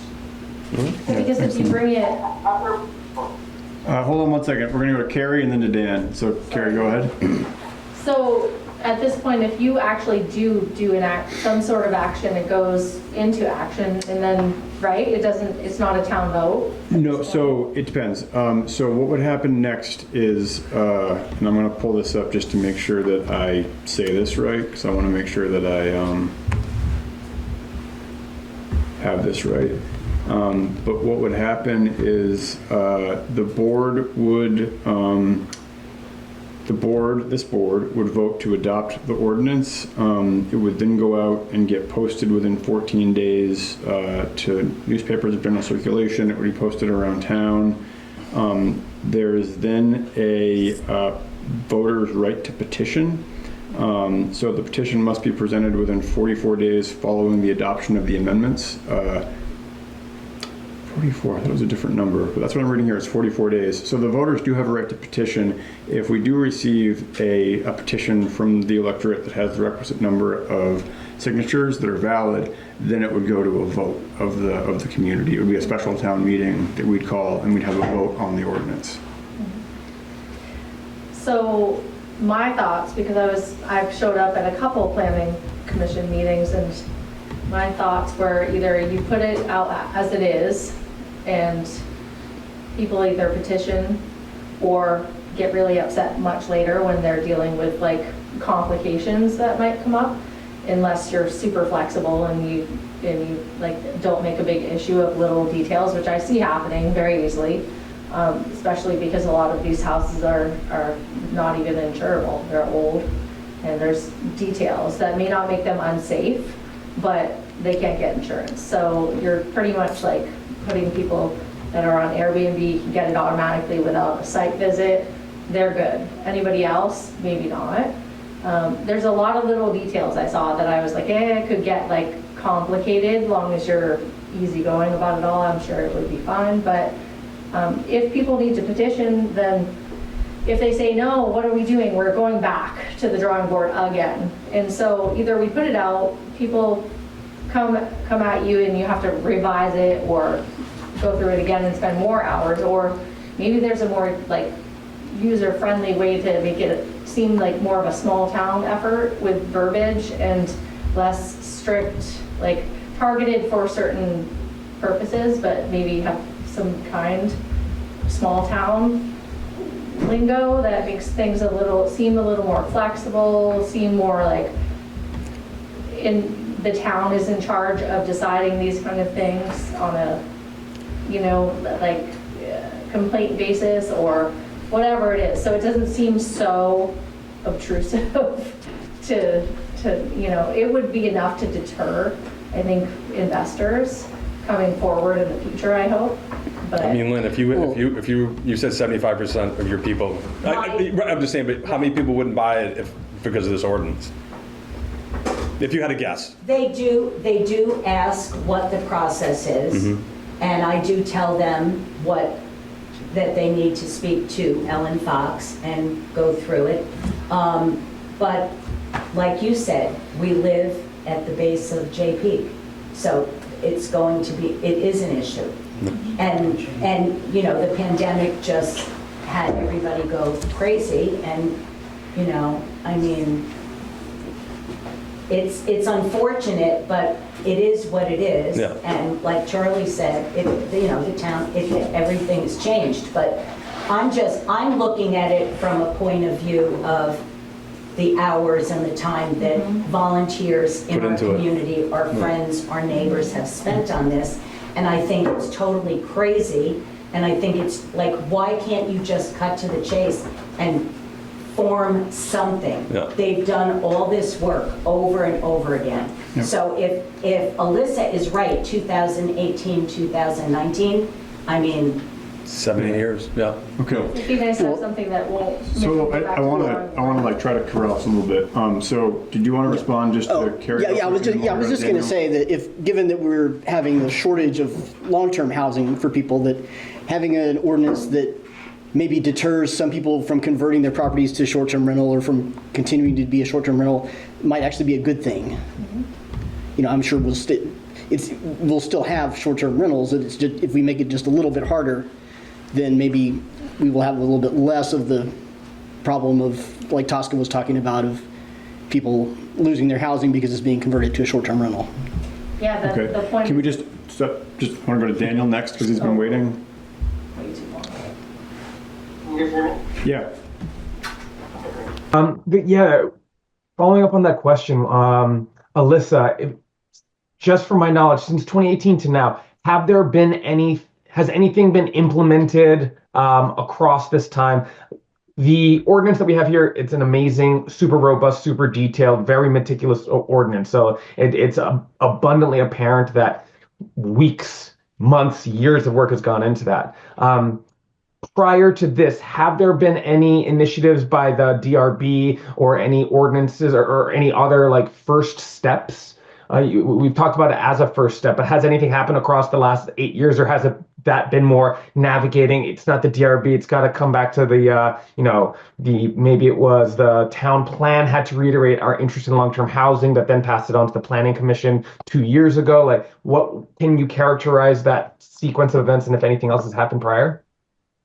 This is just off the top of my head memory. I think the very first rendition of the ordinance was the select board when Darren Drevick was on the board, that he spearheaded an ordinance. And then I remember it just being parts of the planning commission's discussion, not necessarily writing different ordinances, but like trying to brainstorm the best way to handle short-term rentals. And as we became more aware of them, and then it was during the pandemic that it really blew up and we realized it was something that we wanted to address. So I think that's when the first ordinance was written, and that was when the DRB asked us to, because at that same time they were coming up with their conditional use guidelines, and getting overwhelmed with the amount of conditional use hearings they were having. Okay. So, that's kind of the history of it as I remember it. Thanks, Alyssa. So, a couple last comments, and I do want to make sure questions get answered if we have questions. But yeah, Amy, did you want to interject? I was just going to point out something we talked about at our meetings is that when this initially started in 2018 or whatever the official year is, there wasn't, like, there are now model town ordinances, there are surrounding communities doing this. Like, it is becoming more of a crisis across other places other than here, and there is more of a model of other communities doing this. Yep. Yeah, thank you for that reminder. I have a question on the ordinance. So the last section of it, 8 effective date, it was amended to go from 60 days after the date of adoption to September 1st, 2026. I guess, was there a rationale behind that? And could we actually do that? Like, if we adopted this today, could it legally go into effect on September 1st? Is that enough time? Yeah, I remember the town attorney addressing this a little bit, so I'll try to remember exactly. I think we talked to you a little bit about that date. So to give the town time to hire somebody, Yep. to give people notice, right? So if it went into effect immediately, it would sort of trigger compliance requirements, and to avoid as much as possible overlapping requirements. The zoning regulations are, we want to amend those, but we don't want to amend those until this is determined. Yep. But you could change, in adopting this ordinance, you could obviously decide to change that date. So I just want to remind that, right? So, but we selected this with the idea of you need to hire someone, you need to create the application materials, people need to submit the materials. They have 60 days to submit. They have 60 days to submit for existing, right? Existing ones have 60 days to submit the application. Of course, they need the application to do that. And then they can request an additional 30 days. So when we did the math, it seemed like September 1st was a good timeline, but that does assume. But that's assuming you hire somebody. That's assuming you are. Well, I mean, The intention September 1st was with the 90 days, it would bring them to January 1st when they would all get approved, and how the ordinance is written, then they would get that additional, because the first round of registration fees is more expensive than the renewal fees. So they would get the 15 months instead of just the 12 months. So they would get a little bit more and bang for their buck. And then it would also give whoever is dealing with all the paperwork 15 months before they're all renewing, instead of having them renew or get accepted and then going straight into a renewal process. but there's no application been designed or created. This is something that whoever's hired is going to do. So I don't know if you can really put a timeline on that. You're gonna get 50 applicants, nobody's gonna apply. You know what I'm saying? Like, we vote this in, and then it's. Yeah, because I guess my point being is that somebody that says it's like, okay, I'm ready to go, and like, I don't have anything, and it's like, I feel like our ducks need to be in a row before we put a deadline out there, a date. I think the select board can change at this point. It's in your hands, and you could change it to whatever the date you think is appropriate for. But that, I just wanted you to know what our thought process was when we picked September 1st. And so I guess my question was a little bit more nuts and bolts in that I don't think it can go into effect earlier than 60 days after the adoption by the board. Like, I think legally an ordinance has to be 60 days. So we could adopt it at today's meeting and September 1st works. If we push this out and adopted it, say, August 1st, that date would have to be amended because we couldn't legally do that. And then to your point, Dennis, if we did get into a position where we adopted this, September 1st rolls around and we don't have our ducks in a row, it just doesn't. I just don't want to look like fools that we're doing this. Well, it just doesn't get enforced. I mean, there's a parking ordinance on the books right now that was a big deal however many years ago, and we adopted it, but like, we don't enforce it. We don't enforce it. We don't have a municipal person that is yet designated with, I have the ticket book in my office. Like, but so like that's what would happen is that basically it would just be there, but we wouldn't be enforcing it. That's not ideal, but it's not like stuff would crumble. And as far as the application goes, I mean, it doesn't take a rocket scientist to do the application. You all on the planning board have enough experience. It's, you know, tax ID, a number of bedrooms. I mean, when you think about it.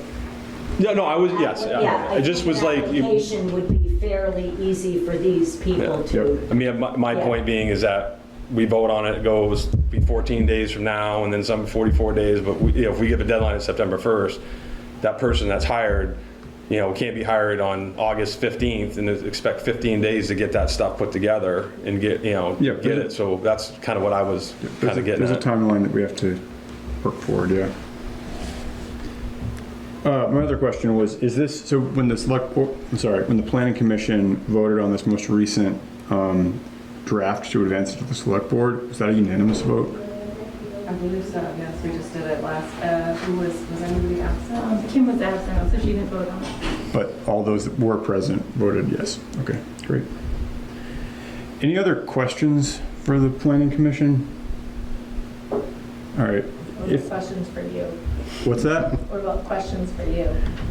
If you're gonna do an action or. Yeah, well, so I do want to, I mean, there's a lot of things we can talk about around this for a long time, which are good things to talk about. I think the question before the board tonight is, we've got this from the planning commission. It's the board's prerogative to act on it or not act on it, and so.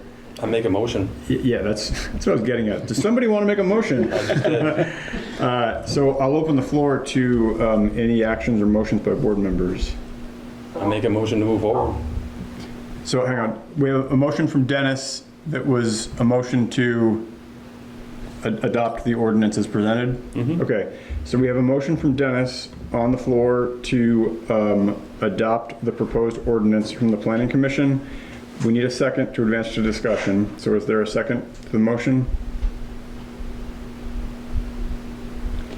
I'll second. Okay, we have a second from Chris. Okay, so we have the motion made and seconded.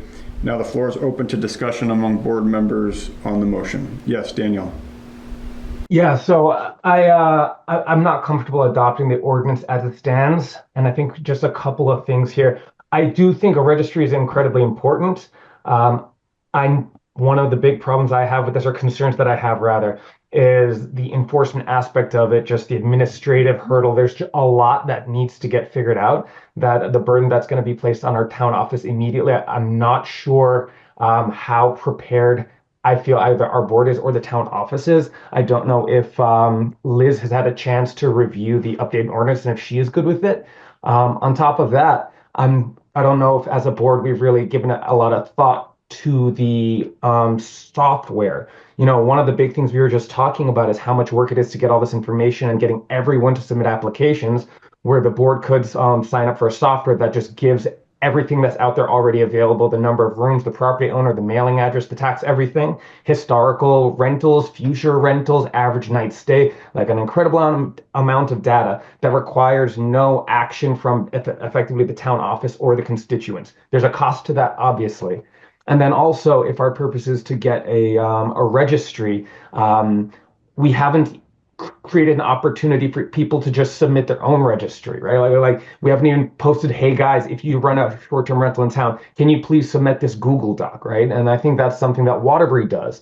There's a no-cost registry that they opened up, and I haven't spoken to their town office, but they just gave everyone who ran a short-term rental the opportunity to sign up at no cost. And again, that's just an option that I'm not sure that we fully vetted. So given the kind of size of this ordinance, I feel like I'd prefer to take some more iterative steps before jumping onto such a large bandwagon.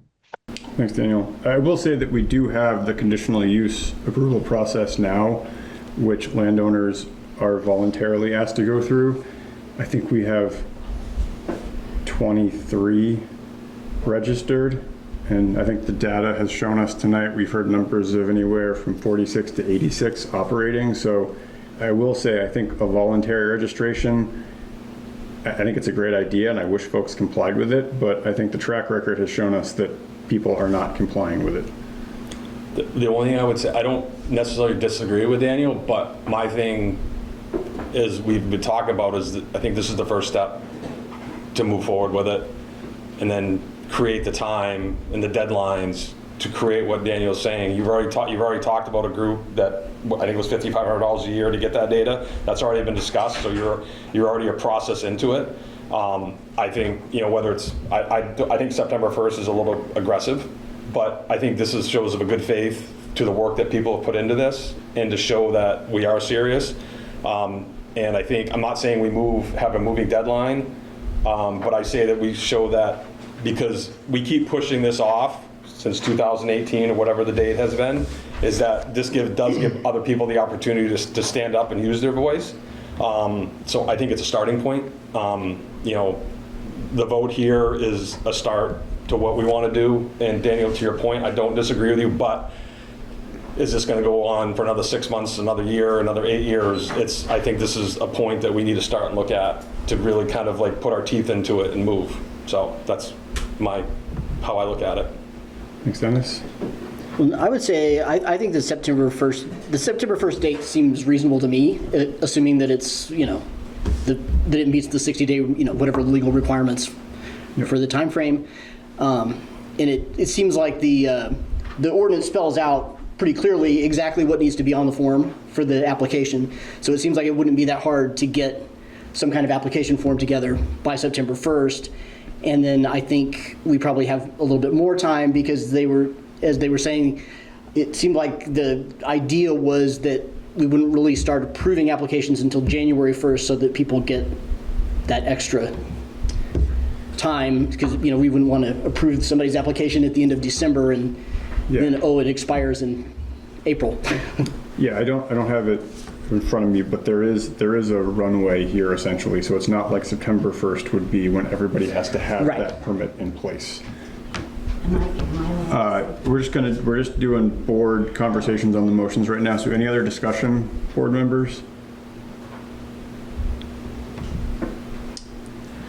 All right, not hearing any other discussion, we'll call the question. All those in favor of adopting the ordinance as presented by the Planning Commission, please signify by saying aye or raising your hand. Aye. Aye. Opposed? Dan, abstentions? All right, so we have moved to adopt the ordinance. One second, this is going to kick off the process whereby this will get posted imminently to the newspaper as public posting. The 44-day period runs. If we get a petition before the end of that 44-day period, we'll schedule a special town meeting within 60 days to bring it before the voters, and that will be another opportunity for these conversations and action on it. Lynn, closing thoughts. I'm sorry. No, it's okay. I know you have to do it by the book, but Daniel is a short-term property owner in Montgomery. That's a conflict of interest, isn't it, Daniel? So, I don't have any short-term rentals. I'm a commercially licensed. okay, well, if it's a... So I don't believe it would be a conflict of interest. If it is a conflict of interest, then he should abstain. That's all I'm saying. So it's only a conflict of interest if his interest is greater than any other average citizen. It'd be kind of like saying we can't vote on a tax rate because we pay taxes. Okay. Or somebody couldn't vote on the municipal wastewater system because they might be connected to it. They don't have any greater interest than someone else in that same pool. Okay.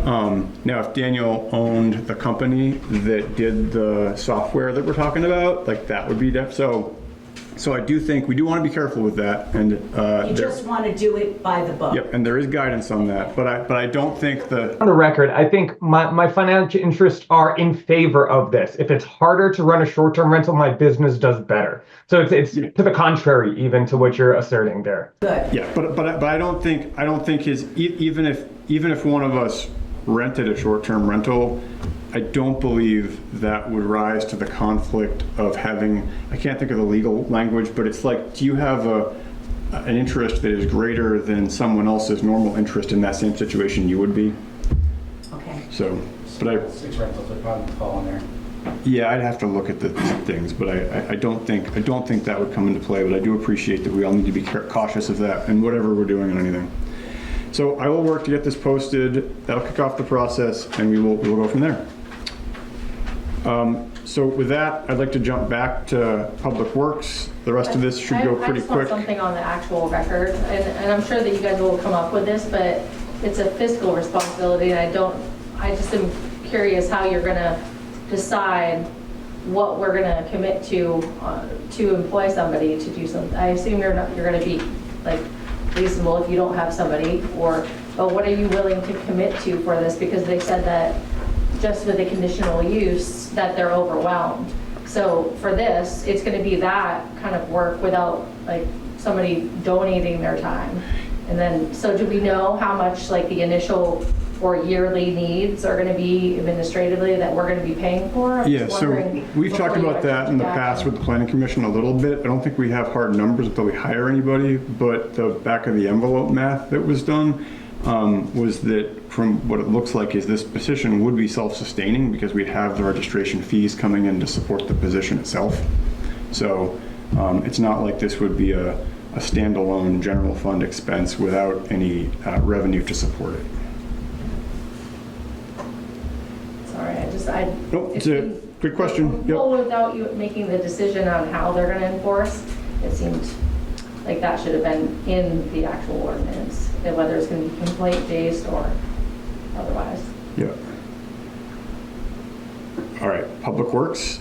First up is roads, general updates. Mark's not here tonight. I know that basically this week they're trying to finish grading on Black Falls. I think that's the last round of grading they've done.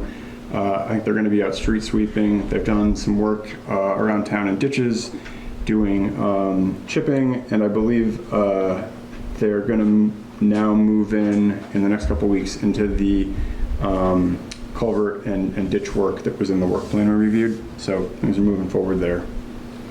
Item B under Public Works, water systems, the line inventory that we talked about with Otter Creek, if folks remember. That initial inventory has been done and completed to both the state and the EPA. So that's taken care of. We've met those requirements. There's some follow-up stuff around notices and next steps. I'm trying to schedule a call with Ross, Mark, and the folks from Otter Creek for this week to kind of lay that out. But we have the immediate needs done, so we met the compliance requests on everybody, so we're in good shape there. I have no other public works updates unless anyone else has got any. All right, not hearing any, move on to old business. We've done item A, item B. I'm gonna sound like a broken record, but I think we're honing in on this, getting this bid out. We've got one item remaining for rural development, which I think Jason's gonna take care of today or tomorrow. And then DEC is doing a final check on the front ends now. And so, knock on wood, we're gonna have the bids out by the first week of July. That's the target right now. I know that I've said that before multiple times. We'll see what happens. Any questions? No, okay. 6C, streetscape project. This continues to move through the right-of-way phase. That's continuing. There's no updates there. Item D, PSB renovation. We did receive our construction permit from the state this week, or last week, and so that's in hand. I believe that Chi and David from Millbrook are still working through all the final construction cost estimates so that we can get those in hand once we have that figured out. We also now have NRPC on board after approving their contract for service last time. And so they're working together now to do the crosswalk between cost estimates and the MERC grant. So that's moving forward too. So those are the updates there. Jumping down to new business, item A. This is just something really basic. We had to get a flood elevation certificate for the Grange Hall in order to advance some engineering work that's being paid for by Pressure Basin Trust of Vermont. They need the flood elevation certificate before they'll okay the engineering work. And so I'm looking tonight for an approval to hire Mike Jarvis, surveyor Mike Jarvis, to prepare the flood elevation certificate for the Grange Hall in the amount of $800 to be paid from the Grange Hall fund. Tosca's on board with this. We've already talked. So again, the action tonight would be to approve the expense to have Mike Jarvis prepare the flood elevation certificate for the Grange Hall in the amount not to exceed $800 paid for from the Grange Hall fund. Is there a motion to that effect? Motion to approve. Thanks, Chris. Is there a second? Second. Thanks, Dennis. Any questions, discussion?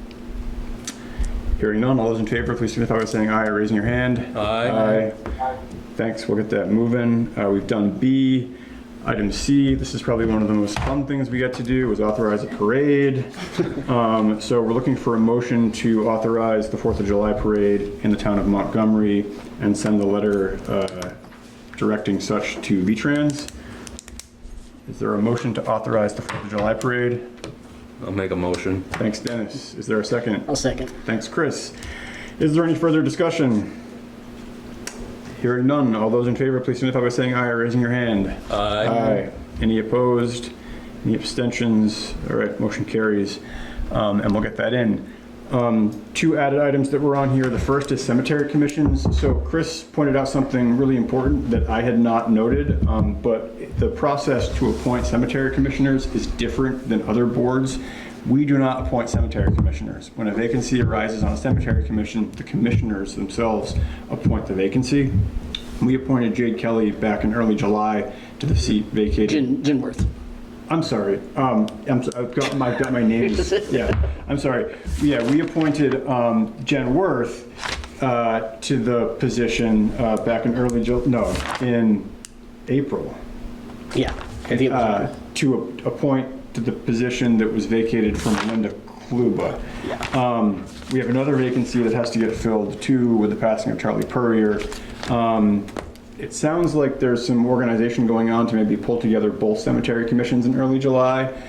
So no action tonight for the board, but just to kind of note that the commissions are going to try to get together, make the appointments, and then one thing we're looking at potentially would be to merge the commissions because it's getting harder to staff those with folks. And so that's on deck for maybe next month. No action tonight for anybody, but just wanted to make folks aware that that appointment actually was not legit that we did. The commission has to appoint that. Questions there from anybody? So what is what would be the process for combining the 2 boards? Is that something the select board could do? Or I don't know. I have a note here to know what is the legal process for that. So I need to do some digging. Yeah, because I think there had been some discussion about that in the past, but I don't know that anybody is still on the board that knows about it on the cemetery. And I'm not sure. So I will look into what the legal process for that would be, whether it's an affirmative vote of the commissions or if the board has to do it or if it would take an action by the town at town meeting. But we'll try to get a flavor for what that looks like. Last up is the town forest. So let's see. The Conservation Commission has been working on a couple projects out there. One of which is some new recreational trail development, including a bridge. Another project that the commission is looking at is using funding that is coming through the Cornell Lab of Ornithology and Audubon, Vermont to do some bird habitat development work out there, which would be centered around cut and drop work in about 10 acres on the town forest to do some structural habitat improvements using the Audubon Forest Bird Guidelines and the toolkit that's been put out in partnership with Forest Parks and Recreation. We've got a contractor on board. It's a pair of brothers out of Eden who've done work for a number of landowners around here. I've worked with them in the past. They're great. We don't have the final contract for service done for board approval tonight, but what I'm hoping to get the board to approve is to approve a contract for service for the work being done on the town forest at the direction of the Planning Commission in an amount not to exceed $5,500. That's the amount of money that we've got from Audubon, Vermont to cover the costs of all of this. So there's no cost to the town. The town would just be signing a contract of service that says, yes, we are contracting service from this entity to do this scope of work. Again, it's being directed by the Conservation Commission, so they're signing off on all this too. We just need board approval to sign a contract for service in an amount not to exceed $5,500. Any questions there? You said planning board, but you meant Conservation Commission. You meant conservation. I'm sorry. Yeah, Yep. okay. So there's no discussions there. I would just be looking for the approval from the board to enter into a contract for service for the work on the town forest in an amount not to exceed $5,500. I'll make a motion. Great, thank you, Dennis. Is there a second? A second. Thanks, Chris. Is there any further discussion? Hearing none. All those in favor, please signify by saying aye or raising your hand. Aye. Any opposed? Any abstentions? Motion carries. And that brings us to the end of our agenda. We have no tobacco or liquor licenses, and we have no fleet permits tonight. So with that, a motion to adjourn would be in order. Motion to adjourn. A motion from Dennis. Is there a second? Second. Second from Chris. Any further discussion? Not hearing any. All those in favor, please signify by saying aye or raising your hand. Aye. Aye. Any opposed? Any abstentions? Motion carries, and we stand in adjournment at 8:30 p.m. Thank you all.